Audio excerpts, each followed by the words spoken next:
Here's a chart of peer coin, PPC, to the US dollars. Another ICO telltale sign. You can see it here. I mean, I don't know why anyone would want to buy pre-ICO. And I saw too many, okay, I'll call them jerks on YouTube, shilling for these ICOs. And these YouTubers are well-known people. And they were paid by the ICOs to shill for them. Not cool. Not good. But you know what? What goes around comes around. That's what my mother always said that. What goes around comes around. One way or another. I mean, if they truly believed in it, fine. But this pump and dump hurts too many people. Innocent people. Anyways. Let's get rid of that part and look at this. And I'm going to ignore this. I don't even know what that really represents. But so after this, a bottom hit. Let's call this the bottom. And I see some good signs, at least from a recovery point of view. Very little data, but let's count it. 1, 2, 3, 4, 5. Wave 2 does not equal or exceed the bottom of 1. Check. Bottom of wave 4 does not overlap with the peak of 1. Correct. Good to go on that. Wave 3 is not the shortest amongst the 5. Longer than 1, longer than 2, longer than 3, shorter than 5, but not the shortest. Here's an extended 5. Something that I'm finding very common, especially more so on the daily charts in cryptos. Extended 5. 5 becomes the longest in stocks, in equities. 3 is the longest and most extended. But more often than not, I'm finding that 5 is the longest and extended for cryptos. Very interesting. So after 5 waves, what happens? There is a requisite 3-wave retracement. And the difficulty about the correction is there are 36 combinations of retracement. So you get 1 in 36 chance of getting it right, which is why corrections are so very difficult to count and project accurately. 1 in 36, those are bad odds. But based on the pattern that I see right now, I'm going to see as to which count fits.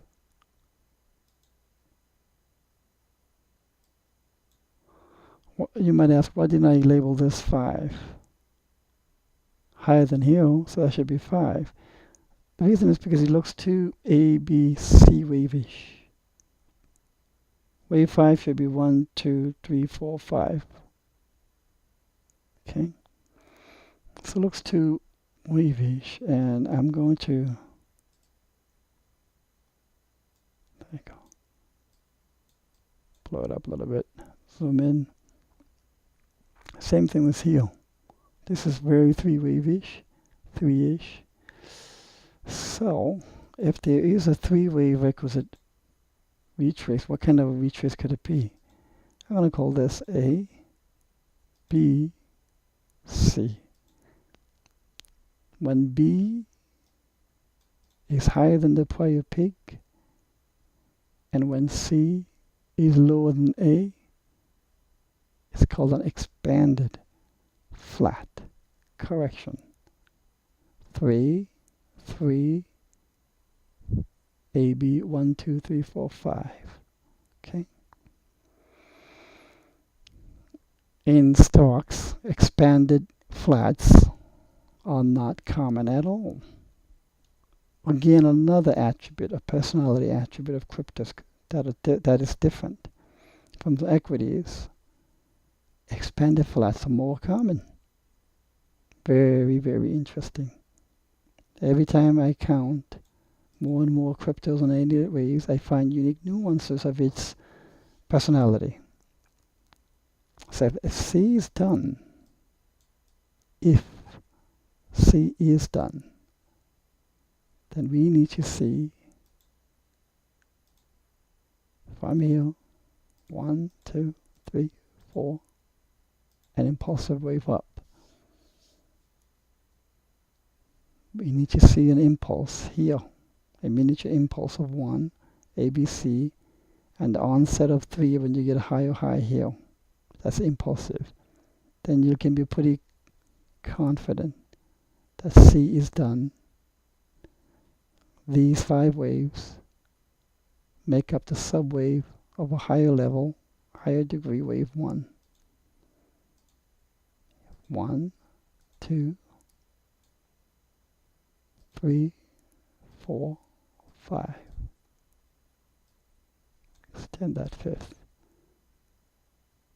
I'm going to label this as, keep it as minor. I'm going to label this as minute. Okay.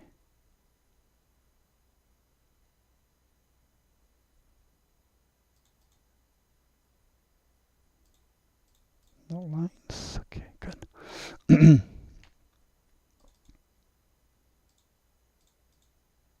So then what we have is 1, ABC, 2, just like here. 1, ABC, 2, 3, just like here. 3, 4, 5. That should be, the current projection should do it for now for Peercoin. So anyone who